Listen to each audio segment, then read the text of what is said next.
Thanks everyone who has arrived early. I'm the disembodied voice of Jeff Abramson, the director of the Forum on the Arms Trade. We haven't quite started as yet, but people are going to start to come in. So thanks so much, and we'll get started shortly.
Thank you to everybody who has joined in already. We will get started shortly. You should be able to see the chat as well as the Q&A, as well as a participant list if you like. But we will wait a minute or two as people are coming in. Thanks so much.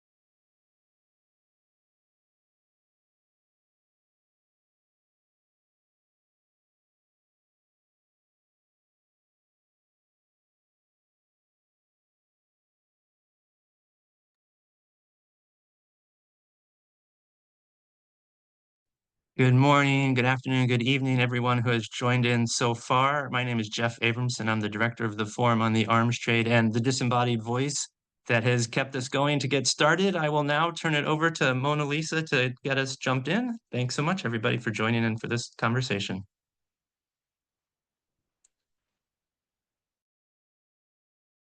Thank you, Jeff. Greetings, everyone. My name is Mona Lisa Hazarika, and it is my privilege to moderate today's webinar on armed networks, understanding the nexus of illicit firearms and organized crime across continents. This event is organized by the Small Arms and Light Weapons Working Group of the Emerging Experts Program of the Forum, and is the very first in the series of events that we will be hosting in the coming months. So for those of you who are new to the forum, the Emerging Experts Program is a training and networking initiative for a cohort of early career professionals who have expressed an interest in addressing the humanitarian, economic, and other implications of arms transfer, security assistance, and weapon use. So today, on behalf of the entire group, I would like to thank every one of you for joining us in this timely discussion. As we observe the International Day Against Transnational Organized Crime on 15 November, we are reminded of how illicit firearms are a key enabler of organized crime and violence across regions, fueling instability and undermining security. From East Africa to Southeast Asia, the easy availability of firearms amplifies criminal activity, raising homicide rates, empowering militias, and sustaining transnational illicit economies. Firearms trafficking increasingly overlaps with other illegal markets, such as drug smuggling, human trafficking, and the trade in wildlife and natural resources. Understanding these convergences is critical for designing effective responses, and today's webinar will explore how the nexus between illicit firearms and organized crime manifests across two regions, Southeast Asia and East Africa. What are the regional factors shaping these dynamics? And also aim to take a deeper dive into the shared challenges and distinct patterns for cross-regional learning. We are honored to have with us a distinguished panel of experts who bring a wealth of knowledge and experience to this critical discussion. Joining us today are Amara Thiha and Christopher Carlson. Christopher is a senior researcher with the Small Arms Survey based in Nairobi. He leads work on armed conflict, arms proliferation, governance, and local security actors in East Africa, including ongoing research on community-based arms control in Sudan and the development of methodological tools to assess pastoralist counties in Kenya and estimating civilian health firearms. Amara is a non-resident fellow with the China program at the Simpson Center. He is also currently a doctoral researcher at the Peace Research Institute Oslo, PRIO, taking part in the propaganda project, as well as the CLIP visiting fellow at the International Institute for Strategic Studies, IISS. Prior to that, he was the research director at the Myanmar Institute for Peace and Security and managed the Security Dialogue Project and the China Research Desk. Before I pass the floor to our speakers, I wanted to inform and encourage you to use the chat function to communicate your thoughts and ideas with your fellow participants, and of course, keeping it respectful and professional. Also, the Q&A feature to submit your questions to our panelists, which we will be taking on after their presentations. I will be monitoring the Q&A function, so if you have any questions at any stage of today's webinar, please submit them there. And with that, I would now like to turn it over to Amara for the first presentation. Please, the floor is yours. Great. Just start with the few guideline questions and how and things coming up. I will take about 10 minutes maximum, and then we will have a more discussion later on. I think I will try to speak slowly, and then if I'm speaking quite fast, let me know. So first, I will start on what kind of small arm, why Myanmar is kind of the center of the small arms, trading right now, illicit trading, and then I will focus on how and what factors are creating these flow, and then what's linked to the other illicit trade in the region. So Southeast Asia, after 1990, Myanmar is the only remaining internal conflict that have a demand in the small arms compared with other countries. So in 1990. During the conflict, most of these small arms are coming from the remaining of the Cambodian Civil War. So from 1990 until 2010-11, most of them are just collected smaller and then use it for the small-scale conflict. But all of them are coming from the Cambodian Civil War, and not all of them, most of them are coming from there. But after 2010 onward, most of the ethnic armed groups have a chance to produce their own. So when we talk about the small arms in Myanmar or in the region, we have two different ways of the consumption in the local and also the reversal flow. In the context of Myanmar, we consume a lot. At the same time, we have a reversal flow to the other country, and particularly to the eastern part of India, where a lot of local ethnic identity conflicts are out there in Manipur and Naga area. So this is the outside part. So another part is the local can produce right now for quite a while, but these demands are quite high after the 2021 coup and then reversal of civil war, and so the local productions are not really meeting the demand in the market, so that we have experienced more small arm inflow back there again. So the price is quite expensive. The price of the bullets around the border area is now nearly about $1.50 or $2 per bullet. That is quite high.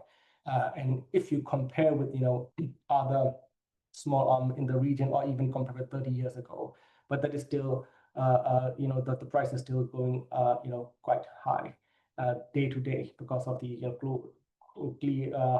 tighter border control out there. So one of the emerging area channel of the small arm we have seen is coming from the CSS. Then previously the CSS or the coastal SS is controlled by the state armed groups, state central administration, Myanmar military. And right now, one of the largest armed groups is controlling the coastal part. This is where another area that small arms are coming from point to point and then smuggling through different layers of network on the trail. And that one is, we track from the southern part to the northern Myanmar. That's an interesting trail that, new development in the region.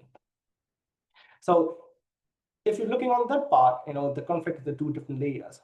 The usual demand person, the usual consumer are the ethnic armed groups, but they also sold it to the local PDF that is coming to into the conflict in 2021. And then this is also creating the EAO, ethnic armed groups, and the locals PDF who are fighting against the regime after 2021 as a kind of patronage network, and it's also creating another layer of conflict out there. So it's not just about the armed flow, but it's how it's also creating the network of who is the client and who is the patron, and who also shaping the political outcome, and who also dependent on what kind of political demands are out there. So small arm is a kind of currency, not just for the bullets to shoot. There's a currency between the different groups out there. So how the money is coming out from? I mean, traditionally, small arms and drugs are always a tie. Of course, we all knew that there's a kind of sensitive topic that we usually don't want to talk out there in Myanmar.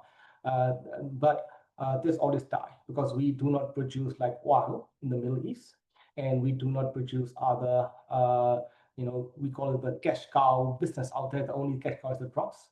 And the recently is coming with the HREE, we call rare earth minerals in the northern Myanmar. But the HREE income is quite low compared with the drugs population. But these armed groups are not directly involved in the drugs manufacturing, ethnic armed groups usually, because they are rationalized and trying to justify actions as the political forces, so they try to keep a distance. At the same time, some of the agency in that group may or may not be part of them, or definitely going to be part of the rent-seeking behavior. So these also created another layer of a third party that's part of the small arm trading. But that is not the we call it in a specific case on Myanmar. I mean, you found it almost everywhere around the world. But one of the interesting part is drugs is no longer the one of the source of income, and then there's a kind of deniable and creating a source and also creating a distance out there is interesting layers, and this is how they shape it there. And the drugs issue is also one of them, but one of the interesting part is the type of the consumption of drugs. It used to be opium. Myanmar is known for opium, the Golden Triangle, which used to be the hub of all the thing. But opium is not the cash cow right now. The most of the drugs that make money is methamphetamine and all other, we call it designer drugs. So that is easy to produce in the urban area and going through out there. So another business coming out for the cash cow is the scam center issue, that a lot of these groups are part of the scam center operating, some of the groups. That is also part of the arms trading are related to some kind of issue. And scam centers are also a necessity enabler for all this trading, that they hold the largest wallet on the cryptocurrency. That is something that you need to buy the small arms in the black market. And that is also leading to the crypto layer and also scam center layer of the existing small arm networks, and also linked with the drugs and all other human trafficking. So you cannot easily, trying to take out the small arms and justify politically, but everything is, closely connected out there. So where are the spot right now in the region, right? One of the areas that we knew is, in the Philippines, some part of Philippines, there's some hub out there, but the volume is quite low. Indonesian, there's a conflict area, but still low. But the real hub, the small arms coming in the mainland is on the two different sources. One is in the Thai Myanmar Lao border area, when we usually call the Golden Triangle area, still the largest hub. And most of the arms that we use in the northern Myanmar scene is coming from that the area we know as the Laos black market. Another one is in the southern Thailand and northern Thailand, and southern Burma in the Miaori area, where there's a scam centers are operate out there, and a lot of things are coming up. And when we talk about small arms, and we usually looking like the gangsters, selling to the rebels, this kind of thing. But most of these bullets and small arms are coming from the internally. This means when the conflict is longer, and there's some form of localized understanding between the different Myanmar military and also there's some local PDF out there, and they try to start trading on. And this is where a lot of bullets are trading from one state to another. This is one of the interesting patterns that we have seen. And once some of the testimony of the resistant force said, their bullets are just simply coming from the black market that is sold by the Myanmar military officials in the black market. There's an interesting testimony that we've seen. We heard out there. And we also knew that some of them are coming as an end user certificate with some police forces in the region and just end up in the Thai-Myanmar border out there. So a lot of officials and the state instruments are also part of the small arms business. That is not that easy to track it down as a border issue or illicit issue that we are looking at all. So what makes distant is Myanmar small arms network is always linked to the ceasefire capitalism, and it's always linked with the state and the non-state actors and those who are groups that is staying in the middle, that is a state instrument but not fighting against the resistant forces. They are those who trying to create, negotiate, and a coordinating pattern. They are the center out there. So this is creating an entrenching of things. And the economic desperation of the people is another issue that they are involved in the different economy. That is camp center is now become more like a voluntary act of the civilians because of low income and also the drugs issue too. So whether we can take it control or not is an interesting issue. The current the interesting part is all of these groups that using the gun have political objectives, and that is always narratively shaped. So depending on what kind of narrative you want to shape, we usually ignore where the arms, money, and the bullets coming from. We all knew and where is this coming from, but we never mentioned it publicly, or even the journalists do not mention how the things are coming inside there, even though they may knew it. So that's a one part, and a lot of political initiative and also political justification are out there. So it will be very difficult to justify it. And then what we can only focus on, and depending on the political narrative, we can focus on few of the groups that are not in the line with the political aim of those reporting on it. So the current structure is focused on like the state institution, where the different actors using the state institution launder the money and buying the money. That is not enough. That we all knew that no one is using the formal banking channel to buy the small arms and bankings out there, and everyone is using the cryptocurrency, and the crypto wallets are going through the different hub that we knew from the Dubai to Hard to the Malta to Cyprus, and is spreading out from the Thai-Myanmar border. It's a whole loop of money that is usually not going to be focused on, and that is usually the enforcement agencies are not able to going on. But I think, and the community is also the matter too, right? So the community who supporting the resistant force also have a demand of the smaller arm for the different political cause.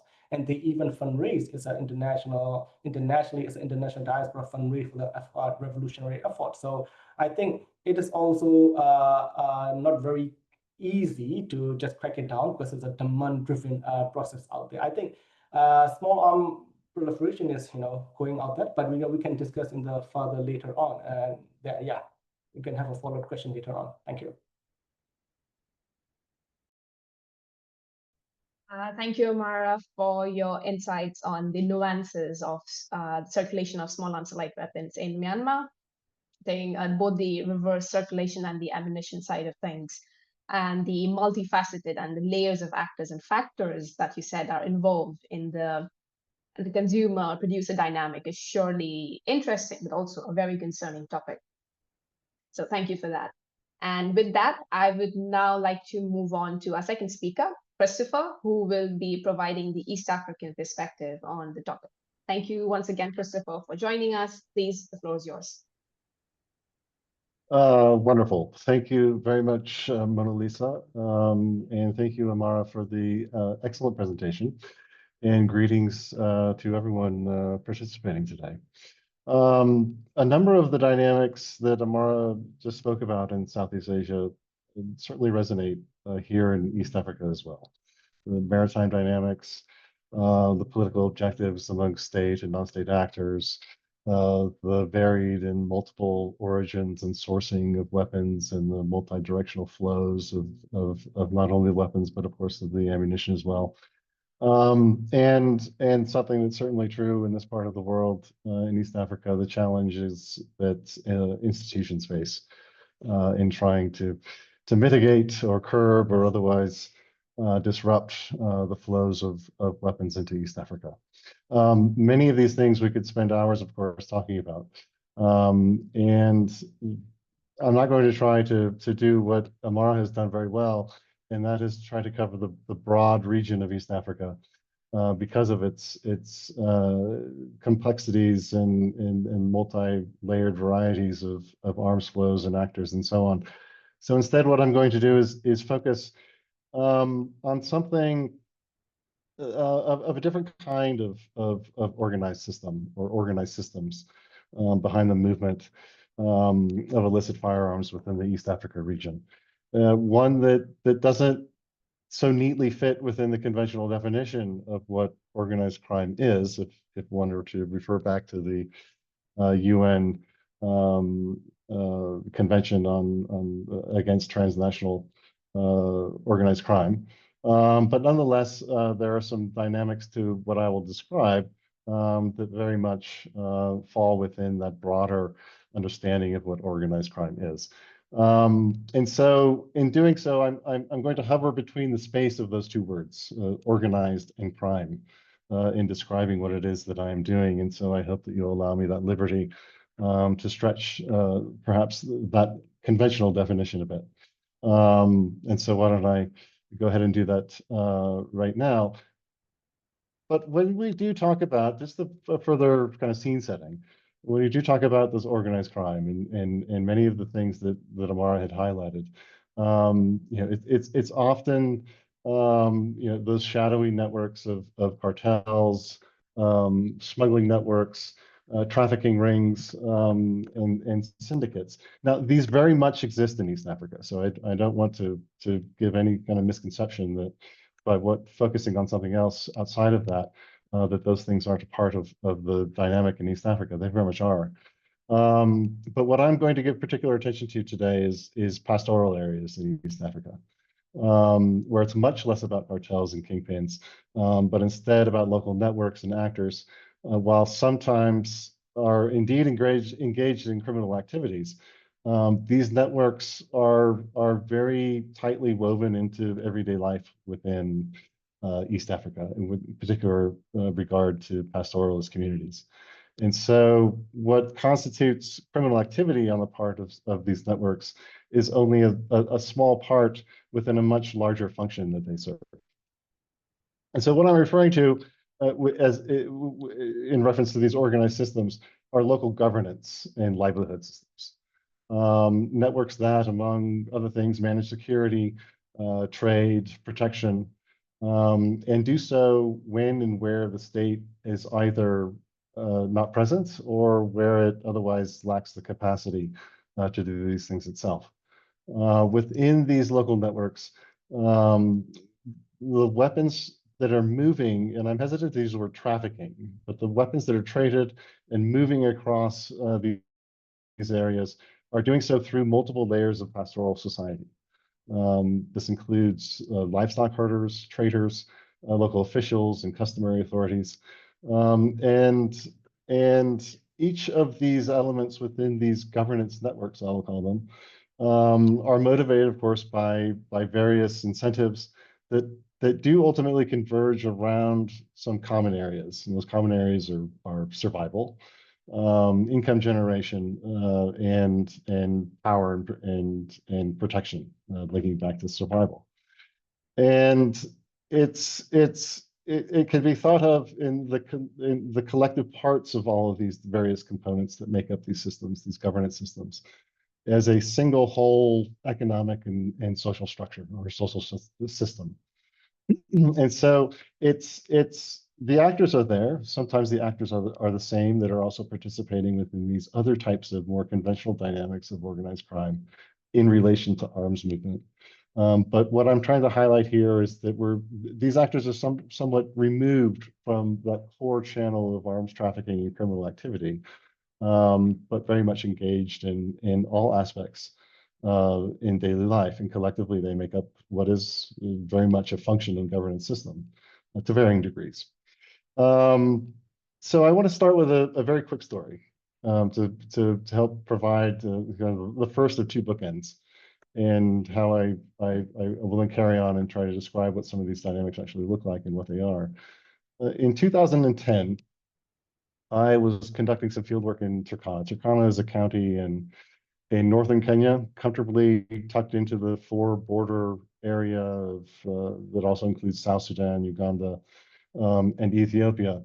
And on this one particular afternoon, I sat with a group of young pastoralist men, all of them armed, as much as most of them were then, and continue to be today.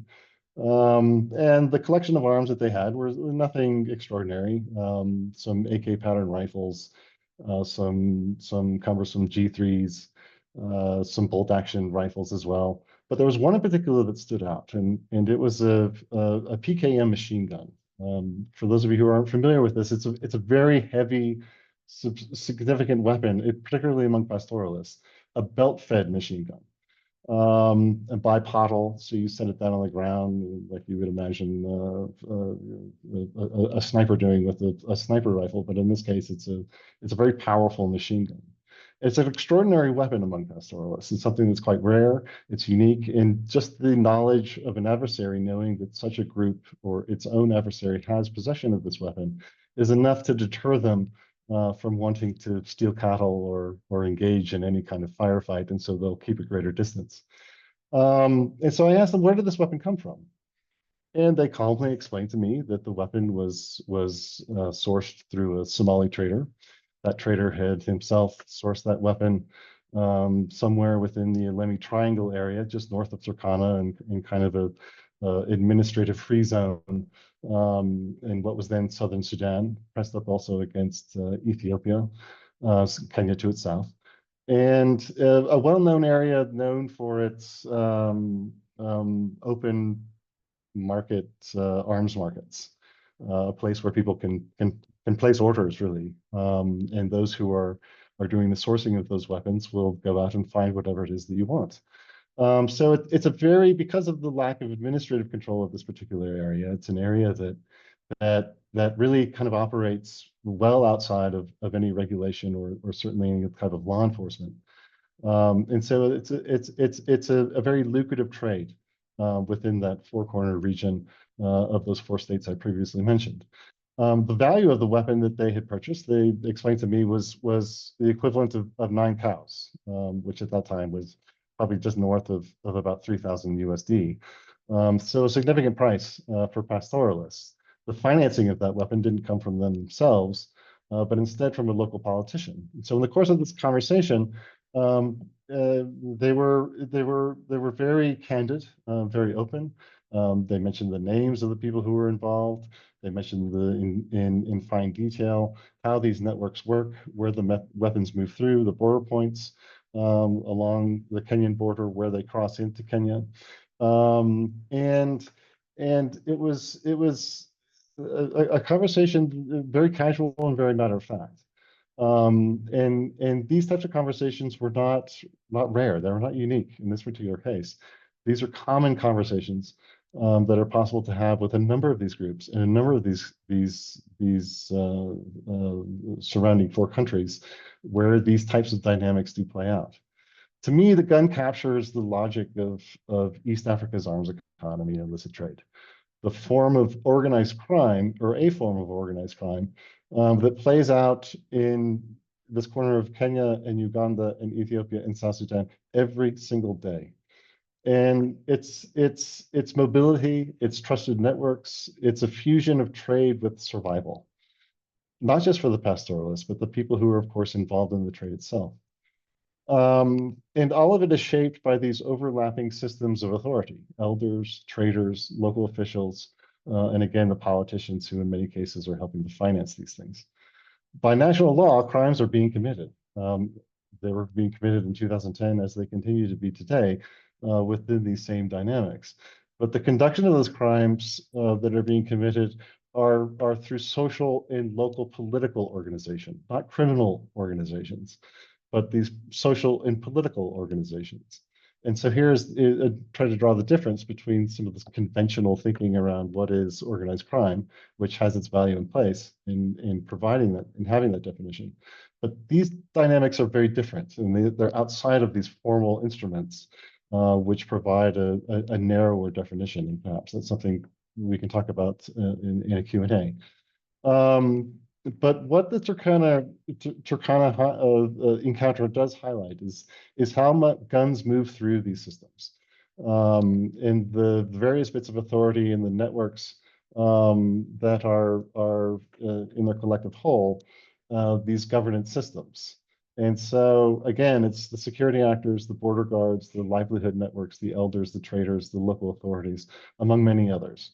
So the point is this: the organization of illicit arms trade crimes is reflected in the organization of local governance. It is a product of the adaptive governance systems that are seeking survival, livelihoods, protection, and all the other things that must move forward and progress in the absence of the state, or in some other cases, the lack of capacity that the state may have to otherwise provide some of these services.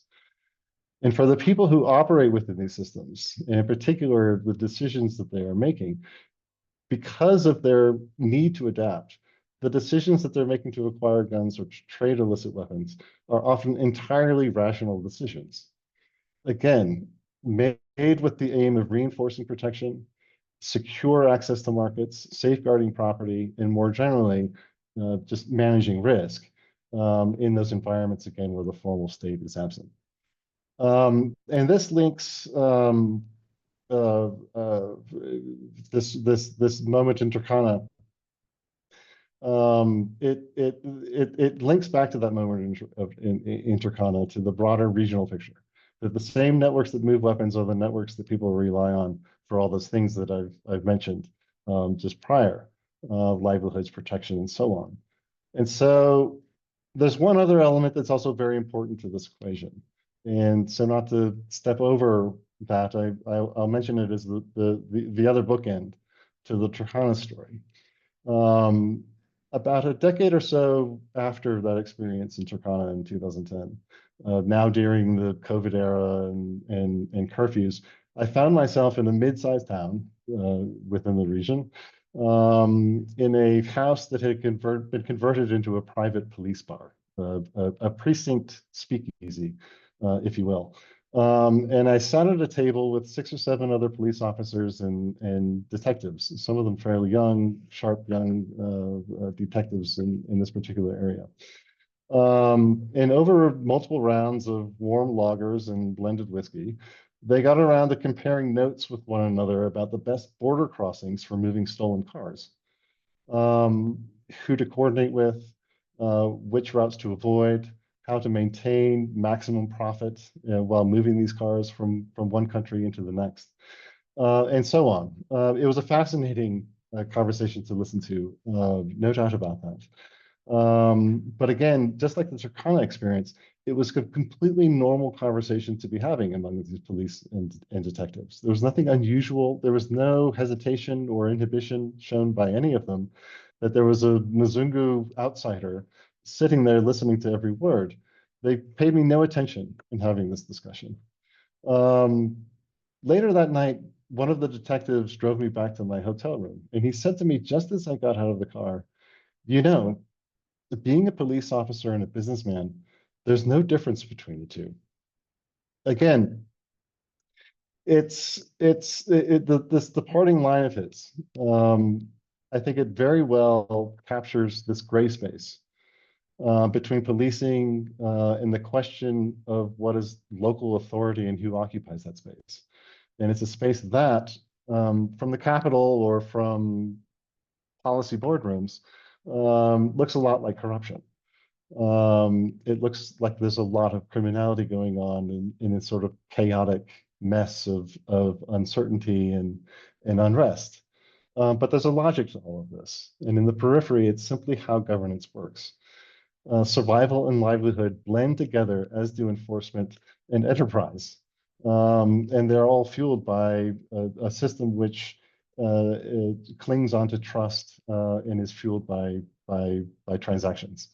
So I'll wrap up here with just a few more kind of concluding comments. And so, Sorry, Christopher. Could you maybe hold on to your concluding comments? We have a few questions. So sorry to interrupt you. But yeah, thank you so much for providing us with a rather new way of looking into organized crime and trafficking and understanding the livelihood survival dynamics that you talked about. So yeah, with that, I would like to open the floor to questions from our audience. Please use the Q&A feature to submit your questions, and we'll address as many as time permits. I believe we already have a few lined up, which I invite our speakers to look at. And while they do that, I can probably pose one question and potentially abuse my power as a moderator and to ask you if throughout your research, if you could describe any concrete cases that you have come across where firearms trafficking has overlapped with other crimes in your region, such as drug smuggling, human trafficking, or wildlife poaching. And if you could shed more light on the common actors and routes that are involved. I know you both touched briefly on both these topics, but if you could maybe give us a more concrete example, any case studies that you have done, I think that would be really interesting for us. Over to you both.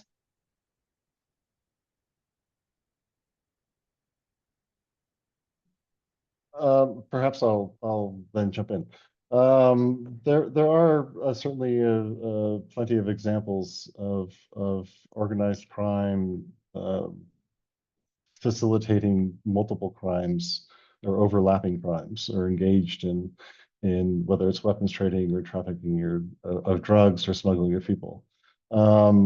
I'll try to think of maybe some specific cases. Well, there's one example from northern Kenya during the Tigray War, where a lot of migrants were moving south, crossing into Kenya. A lot of them, in order to finance their, this isn't a very good, I should say first, this isn't a very good organized crime, but it fits in with the definition of how I'm trying to present some of these dynamics that are happening within the Karamoja cluster of Kenya, Ethiopia, South Sudan, and Uganda. Yeah, a lot of people leaving Ethiopia for obvious reasons, with the conflict that had broken out there and other political things going on, carried with them their firearms as currency to help finance their movement. If you can imagine these areas in Kenya and other countries neighboring, there are a lot of checkpoints, and so there are a lot of hands that will be reaching out and expecting some sort of payment or otherwise a bribe of some kind in order to allow people and whatever the other commodities might be to pass through these particular checkpoints. And so you have some of the actors who are helping facilitate that trade. You have then a weapon, or not the trade, rather the smuggling of people who are moving southward. There are very well-known routes of migratory movement all the way down to Southern Africa. And so those weapons are then entering into a circulated trade.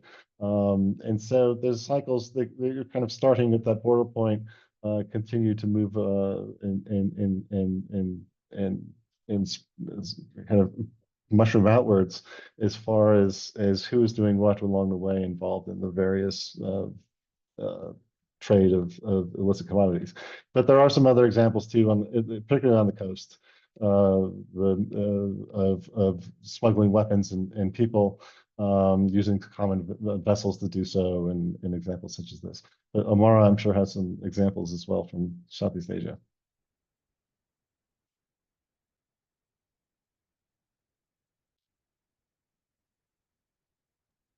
Go ahead, Amara. I mean, not really as a question. Southeast Asian have a not very coordinated related to the organized crime, the small arm issue, that the scam center issues are now the only thing that we start working it on for the first time. I mean, previously there was a drug issue, but not the major coming out right now. And the organized crime and small arms are not that closely related in there, because of most of the conflict in Burma are, of course, it's in trenches and it's politically driven. So they are not that really reach to that level of organized crime like in Africa. And then most of the armed groups are trying to have their own governance system. So it's a little bit different context, yeah. But I think, you know, for the longer, when the conflict is more entrenched and state is more fragmented, there will be another story, I think.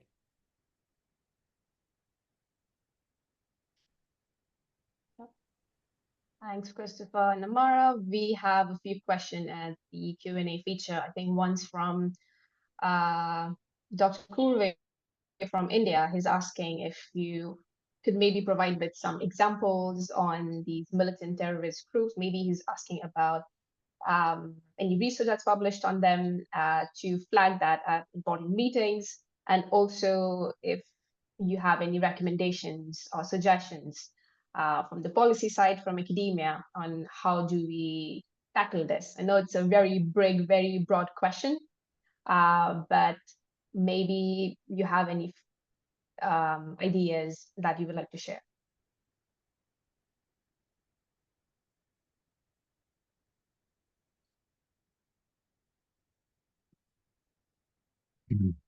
Okay. I do. For the next question, I'm going to have Amara go first. There are. Let me go back to the Dr. Kirby's question. From which states are arms? From where are they sourcing weapons? I'll just focus on a couple of countries. One of them being Sudan. There's a lot of information in the public realm about allegations and some very solid suspicions of where those weapons are coming from. Discussing those within the type of forum that you've mentioned, within UN meetings and within the Security Council, has proven to be extremely difficult because of the political dynamics that are involved in that particular war.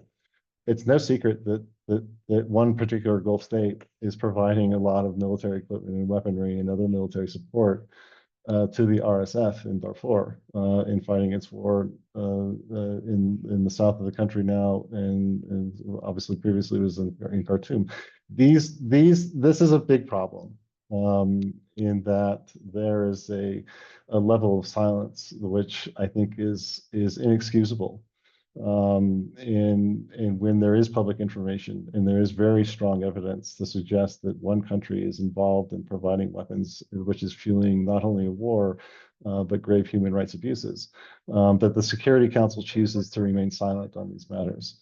Whatever their conversations are behind closed doors, that's one thing, I suppose.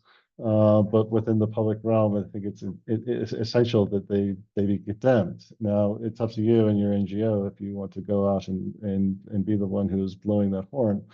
But it's very oftentimes the usual suspects as far as the supplying of the weapons in a number of countries in East Africa.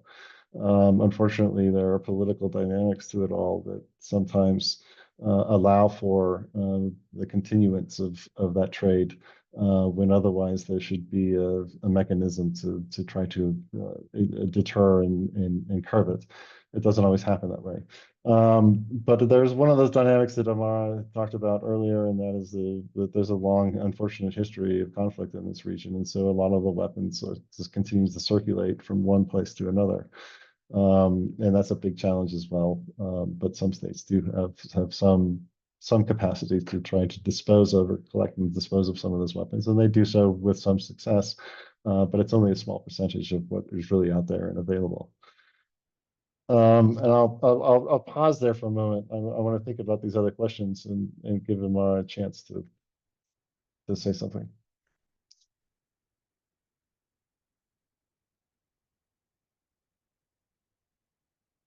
I think I think regarding the question, it's very difficult to control on the ground. That as Professor Christopher mentioned, it's about the survival, and sometimes it's all about the it's already spreading out, and then very difficult to control it and out there. And then another interesting part is as we mentioned, it's a political dynamic out there. So very difficult to track it down at some point, and then it's a lot of denial on the loop. So you cannot easily shame it out there. It's not the state-to-state transition. Most of these small arms are. It's a more like a non-state actors, one involved with the state agency. It is very difficult to get involved and trying to crack it down on that matter.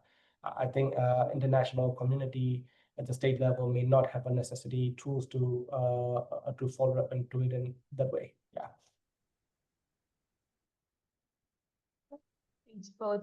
We have another question from Silas from Kenya on how educating citizens about legal, responsible, and safe gun ownership in their respective areas factor into reducing crimes committed by those who obtain the illicit arms that are managed, that end up being trafficked. Amara, would you like to go first?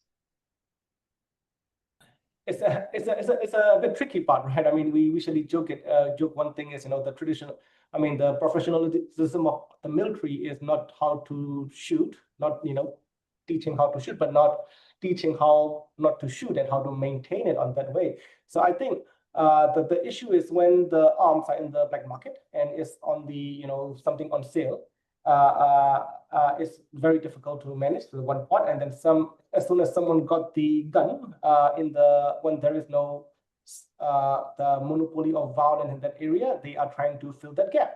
So I think this is a bit tricky part, because gun ownership and other things require a certain form of someone that is who monopolize the violence in that area. Otherwise, the power vacuum out there, and then they are start to have the security dilemma and start to trying to fill it up.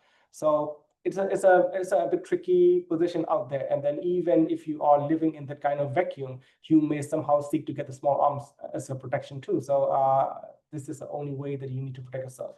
So quite tricky part to educate on that. Yeah, it's a matter of we need to figure it out, the proper military to coming up.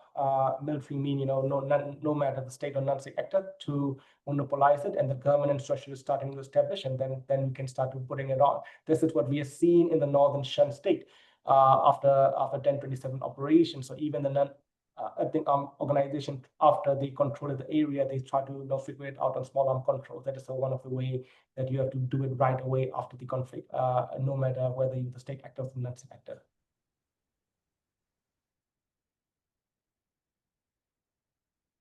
Oh, hello, Silas. Education is important. It's important around promoting responsible ownership and mitigating misuse and helping people understand ways to store weapons and to do so safely, to reduce accidental shootings and these sorts of things. But illicit weapons, and the people who have them, they're operating outside of what we might consider normal kind of community environments.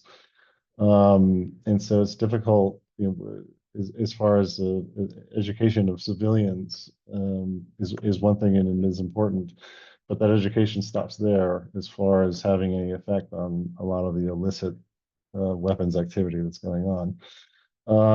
And so when you're talking about political militias, you're talking about cross-border traffickers. These people really aren't interested so much in what civilians are doing, insofar that they're not interfering with whatever their trade is.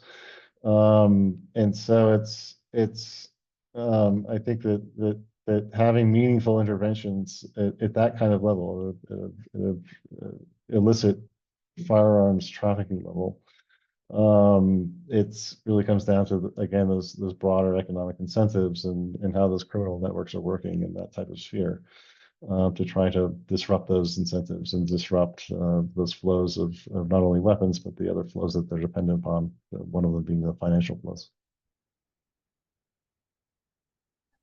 Thank you for that. We have one more question for Amara, and that's how does arms trafficking differ at each of Myanmar's border? Thailand, China, Laos, India, Bangladesh. So over to you, Amara. Let's put in the way, for the northern Myanmar, most of the guns that we saw in the market are in the way that the different armed groups are using, mostly coming from the Laos market, or mostly related to the Chinese manufacturing or the some parts that is coming already decommissioned by the some of the security forces in the Laos, China, Cambodia, and this type of weapons out there. But the southern Myanmar is mostly from the Western produced rifle. That is usually the origin is mostly from the Turkish. Some of them are Turkish made, some of them are Kurdish that used before, and some is coming from the Afghan market. So it's from the southern part, is mostly the Western NATO standard part, and the most of the Indian Bangladesh borders are somewhere that is somehow looted by the Myanmar military camps after they fall under the ERO. So these arms are looted arms are back to the market. So that is very very clear, that the pattern is very clear, that you don't really see what kind of small arms in what areas during the video clips. And then we can also see that if some comes from the northern part is coming to the southern part of Myanmar, that is also seeing the what kind of relationship between the different influence of the what countries out there. So and most of the local PDFs in the central region, in the Burma and China, Indian Myanmar borders are relying on those that's produced by the Myanmar military that is looted, and they even fight for that guns during the different operations along the EROs to get that arms. And if they overrun the government camp, that is how they got the arms. But that also the matter of intensity too, right? I mean, you will not get enough ammunition in the NATO standard in the southern Burma, and that's creating also the constraint for the different armed groups to launch a major offensive out there. So that's the use of different arms, also the matter of to what extent they can launch and what kind of scale they can launch the operation. So yeah. Thanks, Mara. I have one question for you both, and I think it'd also be interesting to hear for our participants as well, which is how can practitioners integrate efforts across sectors? So from law enforcement, environment agencies, health officials, civil society, to address this cost-cutting issue. So are there any successful multi-stakeholder programs or legal tools that are being leveraged in your regions? And if you could share some examples.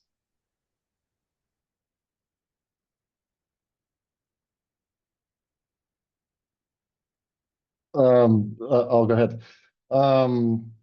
I think in Kenya and in these pastoral areas that I've been talking about earlier, there have been a lot of promising and positive initiatives undertaken that involve national security agencies. They involve elders and local peace structures and peace committees, jointly providing and assessing firearms risks rather than treating it purely as a policing problem. At present, there's an initiative by an organization that is looking in northern counties and in cooperation with the government, trying to explore, or at least at this point early on in the process, understand what some of the community initiatives are and trying to better manage weapons, to better control the illicit proliferation of weapons there. And that includes kind of pulling back and carefully negotiating conversations with the government so that it's not a reactive process in trying to disarm or collect firearms from these communities, because there are obviously a number of points of resistance that will try to discourage that from happening and ultimately lead to more conflict between government, law enforcement, and ministries here in the capital and local communities.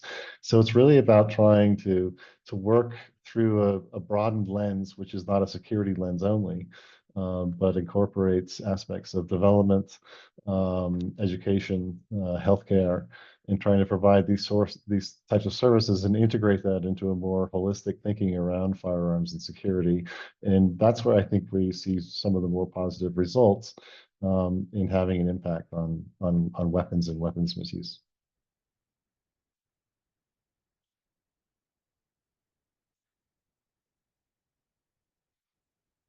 Mara, please, the floor is yours.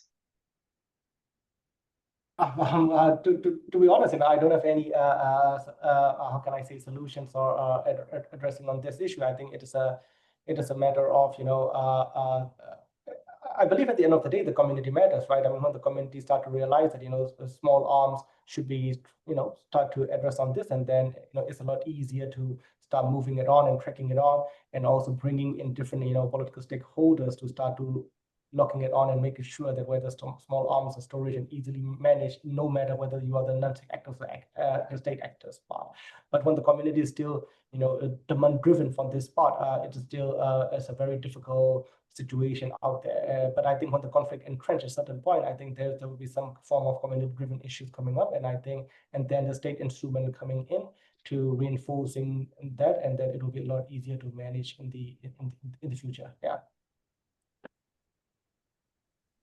Thank you.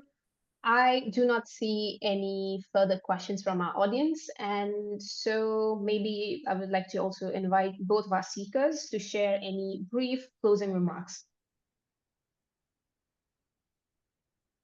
Maybe Amara can start us off. Sorry to put you on the spot. I mean, small arm issues, a tricky part in Southeast Asia that, as I mentioned, it's usually end up in the different markets, one hand out of another. And then, the end of the Afghan war is also bringing a lot of things coming up there. And then recent conflict in time in my border, also influx of some ammunition in the region too, that, some the sources said so. So I think it will be also start looking at on and start mapping it on what kind of small arms, the different EROs and different resistant forces and different other non-state actors in the region, and start to figure it out. The first the how can I say survey in Burma is not there yet, and I think this sometimes start to thinking about it. And when the conflict is entrenched, is something that we need to go on.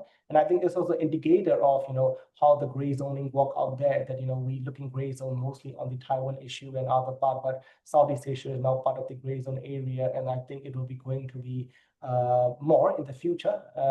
So these small arms are one of the most visible indicator that how the gray zones are in there, and how that is linked to the financial market out there, not in Myanmar, and how it's related to the different illicit trade just beyond the conventional financial transaction. I think this is something that we need to looking at on, and I think it's time to do so. I thought so. Yeah, this is a closing remark.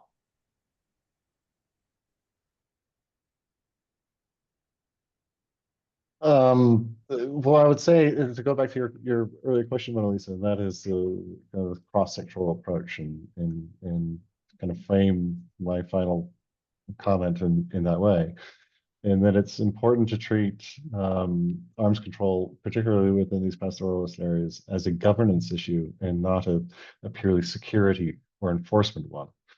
And this has implications, I think, ultimately in policy decisions that are made, not only in Kenya, but other regional states in relation to what happens in these pastoral areas, and donors from afar, and how they also develop their policies in trying to intervene and mitigate a lot of the armed violence that is currently ongoing, whether it's in the form of large armed conflict or just local level banditry and criminal activity. It's important that local governance systems that are in place and do exist, that they be supported, particularly when they have legitimacy that the state government may lack. In South Sudan, it's not always the case that local conflict is a result of the absence of the state, but instead it's the very presence of the state which is triggering violence and causing disruption between local groups. So and part of that is because the local politicians and county commissioners and others who are appointed to these governments of authority, or these positions of authority, lack legitimacy.